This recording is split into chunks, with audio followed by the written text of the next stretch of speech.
I have to be busy, I have to be making money, and that's what success looks like. That isn't all that success is. You don't have to be earning millions of dollars for that to be successful. She is Australia's #1 personal assistant, and she's the secret weapon behind some of the country's biggest names, like G Flip, Tones and I, and Brooke Blurton. I create really good relationships with the people I work with, and a lot of the people I work with become really good friends. That's why people recommend me, because we create that rapport and that trust. Whether it's managing wild schedules, handling big events, she's the one you can call when you need to get things done fast. Get ready to hear how she makes chaos look easy.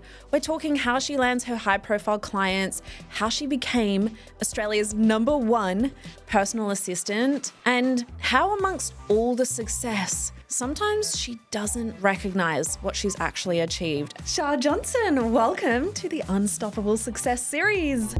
Thanks for having me. And welcome to your first ever podcast. Yes. Oh my gosh, I'm so excited for this chat. I think I told you on the phone, but I was like, I've been silent stalker for a little while. And you were like, had no idea. But I was like, damn, this chick is a badass. So when I was coming to Melbourne, I was like, let me just hit her up and see if she's down for a podcast. I love it. It's so funny hearing myself be perceived, because I rarely hear someone be like, oh, I've seen what you've been doing for ages. And yeah, it's really cool. Always a wild kind of like fourth wall break when people are like, this is what I think of you from the outside. So yeah, you're doing something right, because that's nice. That's so good. Okay, before we actually dive in, I want to hear your unapologetic brag, because I truly believe that as women, we so often are like, yeah, I'm doing good, but we need to be obnoxious about the success we create, because when we are, it normalizes it for more women. So do you have an unapologetic brag that you want to share with us? I think after I had the conversation with you the other day, I spoke to my partner about it, and I got a bit nervous and a bit thrown by it, because I've never spoken about, I find it really hard to speak about myself generally. And something that she just reminded me of, and it might not be big to other people, but for me it was a really good reminder. I was like, what if I don't have something to brag about? And she was like, Shah, you've started something and you're funding your whole life off this thing that you've started. And that is success. Like, you are successful. You are doing exactly what you want to be doing. You don't have your side hustle is your hustle. Yeah. And I think that for me is the coolest thing when I think about success. I'm like, oh, wow, that was nice to be reminded that I'm not relying on anyone. It's just me. So I thought that was pretty cool. That is bloody cool. That is massive. Yeah. And I think we so often don't see, because it's just like normal. Like, of course I'm doing this. It's my day-to-day life. And it just becomes so normal. And something that I actually talk about a lot is we kind of need to rewire our brains to actually see it. Yeah. So with my clients, I do like every single Friday, I'm like, give me your wins. They're like, Jess, I don't have any. I'm like, look harder. Yeah, there's wins. There's always something. Like, maybe you gained a bit more confidence. Maybe you did your first ever podcast. Yeah. Maybe it's like you posted something on social media, it felt a little bit scary. Like, so often we can overlook some of the small things. So. And I feel like it gets really, like, everything feels normal. Even again, when I was like thinking about all the questions you sent through, cool things that you've done or wild stories or something fun and silly, I'm like, that probably isn't that interesting, but to other people it is. It is. And I feel like I forget that. Okay. Love that. I'm down for it. You are killing it, creating your whole lifestyle on this job role that you just invented, right? Like, no one said, here's the job offer, and you applied for it. You're like, let me just do this and see where it goes. See what happens. So can you give us an insight on what Australia's #1 personal assistant does? What does your day-to-day life look like? I feel like it makes more sense. Can I maybe explain how it came about? Okay, let's start from the start. I feel like it would make more sense because, like, coming at it from where I am now is completely different to, I feel like the journey makes more sense. Okay, give it to us. So I started in the music industry, prior to that, so my cousin is G Flip. Yeah. And so we lived together years ago, and I made a joke that when they were successful, I would be their PA. And then we just laughed about that all the time because we lived together. and I made an Instagram called Char Personal Assistant, and I was basically taking the piss and posting all this stuff being like, I'm really busy, I am G's PA, and I just, so it was a big joke really at the start. And then G released music and became successful and was like, hey, do you want to come on tour with me and actually work with me? So I did that for a bit, and then that's kind of how it started. And then it shifted from a joke to, oh, I'm actually doing this. This is crazy. Oh my gosh. And then other people started to reach out to me and ask, what do you actually do? Like, I'm so confused. So like the shift between it being a joke and actually reality was, I just found that really interesting. Like, it's just like a funny part of it. So that gives context to what it is now. So now what I do is I have reoccurring clients most of the time. So there's like 15, 20 clients in the entertainment industry. Yeah. And they reach out to me when they have a busy plate or they need help for a day, a week, a launch, whatever it is. And so I come in when people really need help, or ideally before, to set up the busy periods. So, but then it's really evolved. It's not strictly just PA stuff anymore. Like, some people will hire me to help manage like their career or help with their day-to-day schedule, which is it's hard to explain, but like different clients ask for different services. Yeah. So give me maybe a rundown of a few things that maybe you've done this week. This week, well, actually, I just got back from South America. Yes. So amazing. You're just like, I'm out of office. Don't talk to me. For the first time in like 2.5 years, I have gone overseas. Okay. And like amazing. not done anything. But this week yesterday, I was working with a client who's a recurring client. We're opening a practice, a wellness centre in Armidale, and I'm project managing that fit out. So that's something cool I'm doing this week. That's what I mean. Exciting. Like, it's very so varied. Opening very a wellness varied. centre, going on to a G, like exactly. You do everything. Yeah, everything. All right, you're just an everything person to the most successful people. But I don't overpromise, underdeliver. Like, yes, I'm very clear of what I can do, and a lot of people will ask me to do something or come to me and say, hey, can you organise this festival for me? And if I feel like it's within my wheelhouse, I'll say yes. Yeah, just organise the whole festival. Why not? Just get it done. Come on. What else can you do? Oh, I love that. Okay, so you've shared a bit about how your journey started, but how do you find more of these clients? Do they just come to you through word of mouth? Because I have a lot of women entrepreneurs listening to this who maybe are virtual assistants, or maybe they're wanting to be personal assistants as well. So can you give them any insights into how these clients continue coming your way? Yeah, I think so. A lot of my clients up until recently have been word of mouth. So either friends of clients, people who I've met out.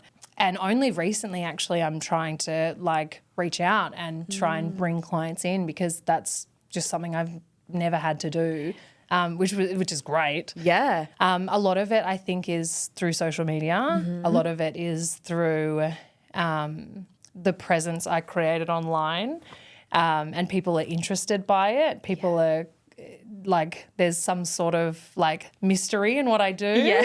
And I think people are like, oh, I could use that. I don't know why, but I think that is potentially why. And then I guess I create really good relationships with the people I work with, and a lot of the people I work with are really good friends, and become really good friends. Yeah.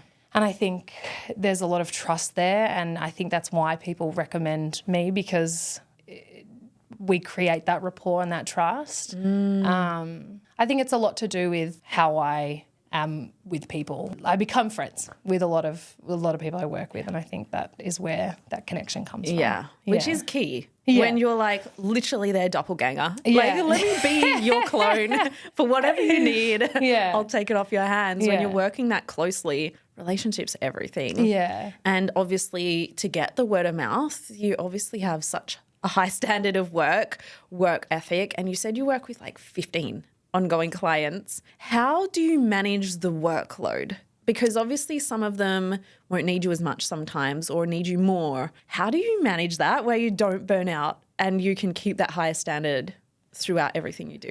I think that comes down to like how I've modeled my business and my time. It's actually not that wild. I don't think I've ever really said it out loud to people how I like manage my time and my clients. Can you share with us how you do that? So I don't work with anyone on a retainer. There's no one really that I have to work with all the time, every day. People book me for my time and people will book me for 4 hours on a Friday and we do the work in that time and it's not spread across days, or if that makes sense. Yeah. So my time is managed by booking in, like you book me in for periods of time. Yeah. So it's actually not that hard to manage, but maybe it's just because that's easy for me and how my brain works. I think so. I think that's like your superpower. Like scheduling is not everybody's superpower, that's for sure. How do you go though if someone's like, hey, I need you on Friday and you're like, oops, I'm already booked?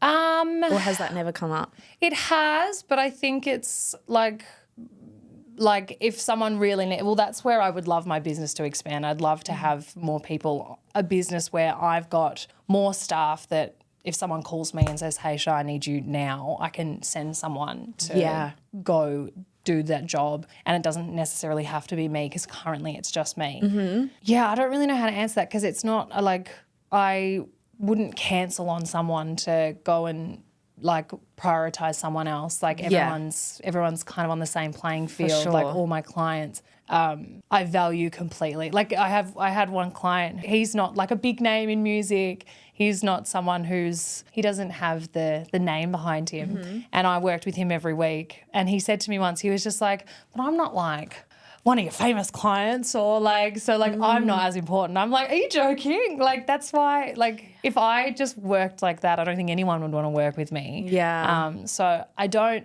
prioritize anyone.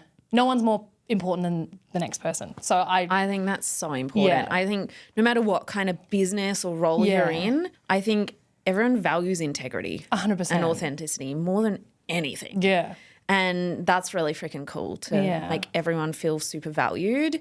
So obviously that builds a lot of trust with your clients, and then they're referring you to other people. What would you say are like your top 3 standards or traits or things that your clients just love that you bring to the table? In me? Yeah. Oh. Throwing you the hard questions. Yeah. I don't like talking about myself. Yeah, that's why I threw it to you. Look, I'm getting you out of your comfort zone here. Okay.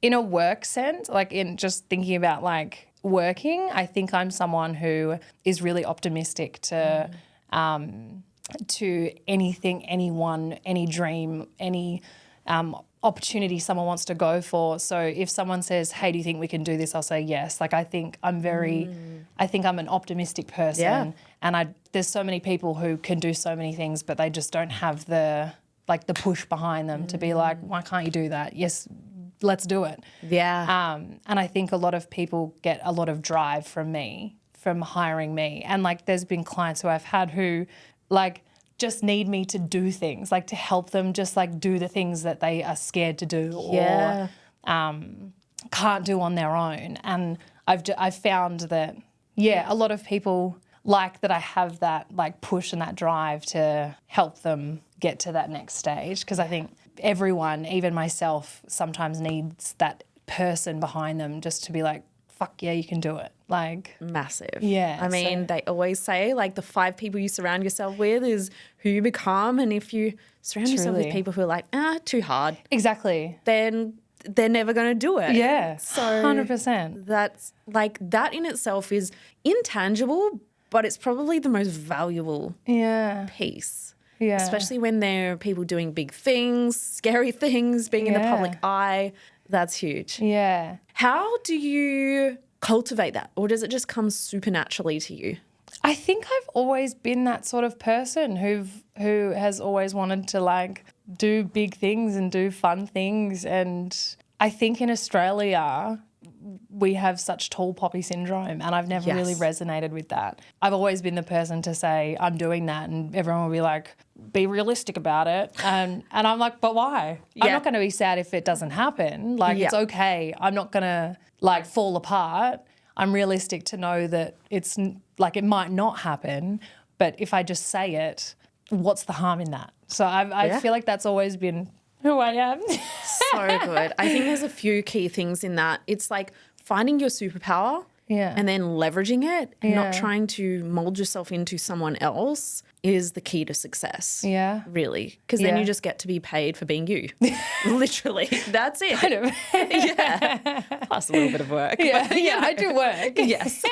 But I think it doesn't feel as hard or strenuous when you're like, I get to use my superpowers. I get to use who I naturally am versus trying to fit into a certain role, or it's like, oh, people want me to be this person, so let me try and be someone else. It's never going to last very long. 100%. And there's been moments where I felt like I have to mold into other things, and I'm just not good at it. Like, how do you come back? How do you like navigate back to realizing that?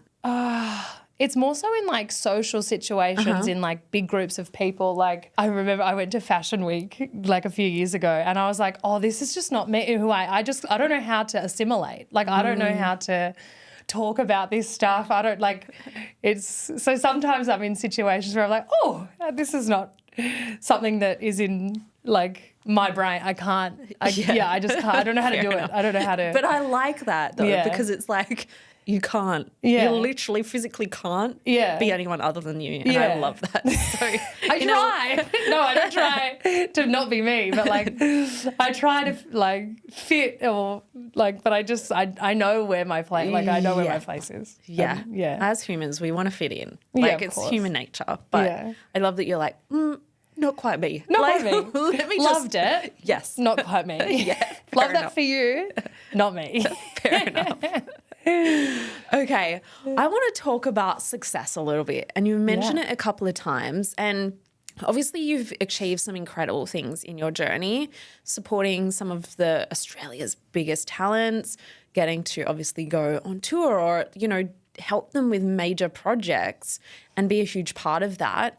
But I know that you mentioned to me on the phone that sometimes you find it so hard to acknowledge your success. Can you share with us how that shows up for you? Yeah. I'm like the biggest critic of myself. I really struggle with that because even if like amazing things are happening, unless I'm busy all the time every day, I'm like, well, I'm not doing anything. Like I feel like my expectations for myself is that I have to be busy, I have to be making money, and that's what success looks like. And like I can realistically like rationally go, well, the industry goes up and down, like it has its ebbs and flows, like this period isn't going to be as busy and this, like I'm not going to be working like every single day on these weeks. Like I can rationally think about that, but I think it's really, really hard to remember that like, or to change how I view success. Yeah. And like even like I listened to some of your podcasts with Georgie. And even like when she was saying like talking about money and talking about like how much you're making, like that is what you associate with as success as well. And it's like that isn't all that success is. You don't have to be earning millions of dollars for that to be successful. And even that, like taking away money, it's like, so yeah. Just like rewiring, I think. I still have a long way to go, but I think I still need to like think about success differently. For sure. Because I can look at myself and go, oh, I work with amazing people and I've done this by myself and I've built like I can look at it and go, that is successful, but I still have those little things in my head that it's like I still need to reach, which might not be a bad thing, but yeah. What is your definition of success at the moment? I'd like it to be what I said at the start. Like I'd like to be like I'm doing this and I'm exactly like doing exactly what I want to be doing with my life and how I want to be living my life. And I think that I want that to be enough. And I think I still need to work on that just being enough. Yeah. Like So what does that look like? Having the freedom to go to Mexico? Yeah, just jet off to a wedding in Mexico. Go to Peru. I guess I still think I'm working on it. I still think I'm working on it. I want that to be enough. I want it to be like, I don't think I know how to not. I think as women we compare ourselves to one another. Yeah. We of course still do, but then it's like no one else is doing what I'm doing, so it's like what am I comparing to? You literally created your own damn lane. I often think like when we can really get clear on what our goals are and we combine that with our idea of success, it's like there is no one else in that lane. Like it's impossible to compare ourselves, but it's human nature as well. It's like, how come I don't have that yet? Like it's human nature, but it's always coming back to I'm on my journey and this is where I'm going. Yeah. That's okay. Yeah. It may look different to what they have and it's just realigning that to what that is. But I love that you said, you know, there's kind of this deep-rooted thing in society that says if you're not busy, you're not successful. And it's not so much from maybe our generation or entrepreneurial, but you often hear, oh, how's business going? Oh, my gosh, so busy. Wow, that's amazing. You're like, no, it's not amazing, actually. It's burnout zone. So, and then you're like, oh, I'm really not busy. Oh, don't worry, it'll get better soon. I'm like, no, it's bloody great. Yeah, I'm having a great time. I'm going off on holiday. It's not busy and this is great. So it's interesting how deeply ingrained it is into society and how it's like hardwired into us that almost our mind feels unsafe in the calm.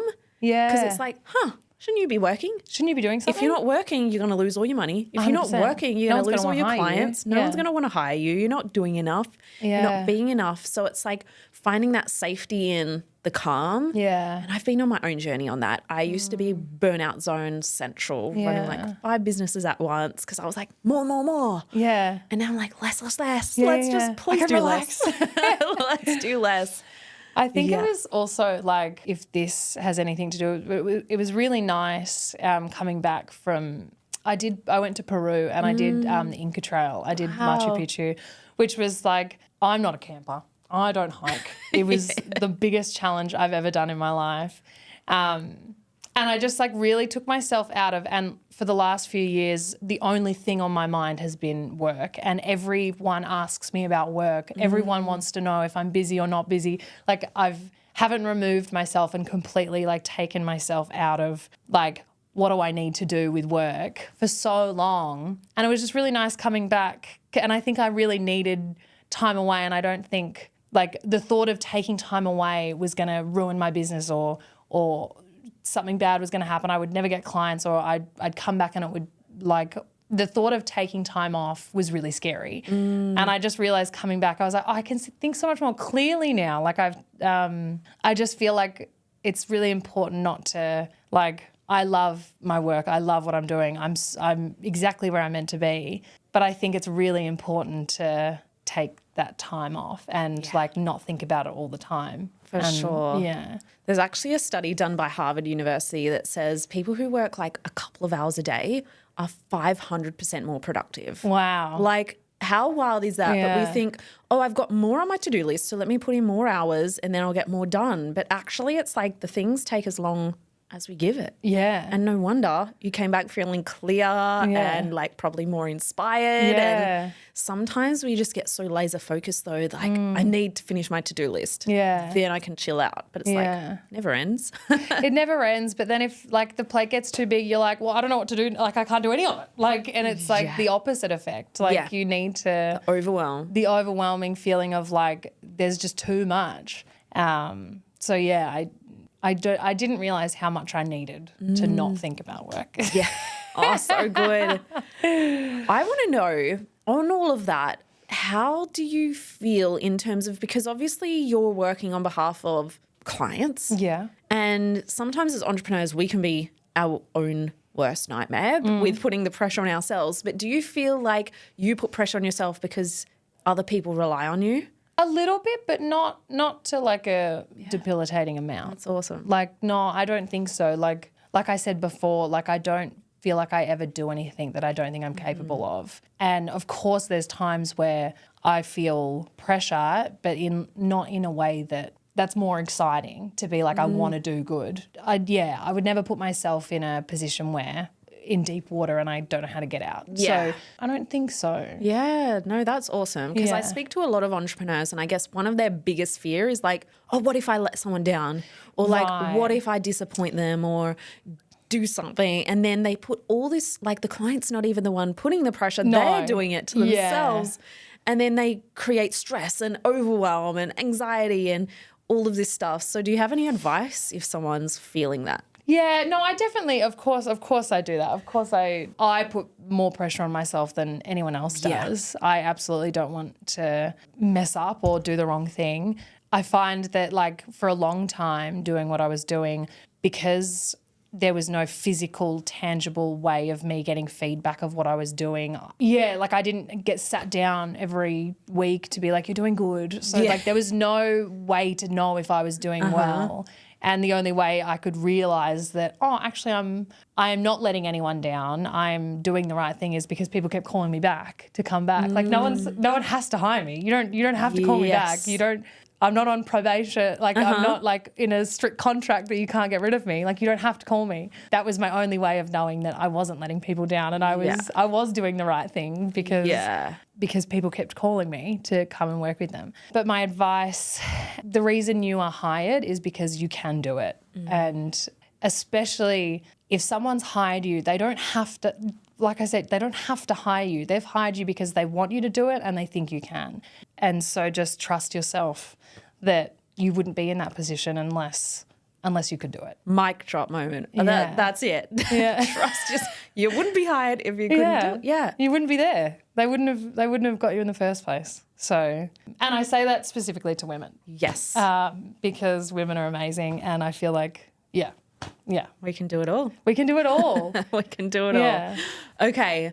I want to know, because this is the Unstoppable series. Yes. What is your definition of being unstoppable? I've had a lot of people doubt me or be negative about what I'm doing or think that I'm not the right person, or like I had one guy early on in my career in like starting my business. He was like, oh, there's been so many of my mates have been like trying to do this for 10 years and they're still not getting the clients that you are. I'm like, well, I can't speak for them, but maybe they're not doing the right thing, or maybe they're not in the position to, maybe, I don't know. My definition of unstoppable is like keep going even if people say that you can't, because there's going to be people who say that you can't. Interesting how it's men. Yeah, it's always men. It's always men. I always say, have the confidence of straight white male. Wouldn't that and be everyone great? will succeed. Yeah, done. I have loved chatting with you. Honestly, you are the definition of unstoppable and I cannot wait to see what's next. What is your big Fantasyland next level goal? Like big goal is, I don't think it's fantasy. I think it's going to happen. Done. I feel like fantasy means that it's like a pipe dream. My goal is to expand what I'm doing and there be more people who work with me, and I want to be like Uber PA. Like I want to be the person to call if you need assistance at any time. And that's going to happen. It's not a fantasy. It's already happening. I like to talk about Fantasyland because like that's where I live 24/7. So I love that you're like, it's already happening. Yeah, I'm on the way. It's done. Fine. Do you see yourself mostly doing Australia, or are you like, I'll be everywhere in the world? I would absolutely live and move and travel anywhere. I'm so happy not just staying in Australia. I love Australia. I think this is a really nice base and I think we have a lot going on here, but I would absolutely expand, 100%. Is there anyone that you would be like, I would love to be their PA? I've thought in Australia, there's a few people in Australia that, and they're always, like, it's so funny looking at my clients, it's always boss women and queer people. They're the main demographic I work with. Yeah. And I've always said I would love to work with Chrissy Swan. I think she's a the vibe. best. Yeah. And she's incredible. Have you slid in her DMs yet? Oh, God, yeah. Yeah. No, I met her a few years ago with a client doing a press tour. And yeah, absolutely. I introduced myself and told her what I was doing. So good. But she's definitely a client who I've always said I'd love to work with, even at a small capacity. It doesn't have to be full time, but Love just it. on a job or something. Yeah. Claim it. Yeah. Oh, Chrissy, call me. this is the call out. This is the call out. Public service announcement. I Chrissy, want to work with you. done. You are a boss. And hilarious. Loved chatting with you. Thank you for sharing all your incredible wisdom, and you nailed the chat. For your first interview, honestly, it's been such a pleasure to have you on and get to know you some more, and I'm sure it won't be the last time. Thank you so much for having me.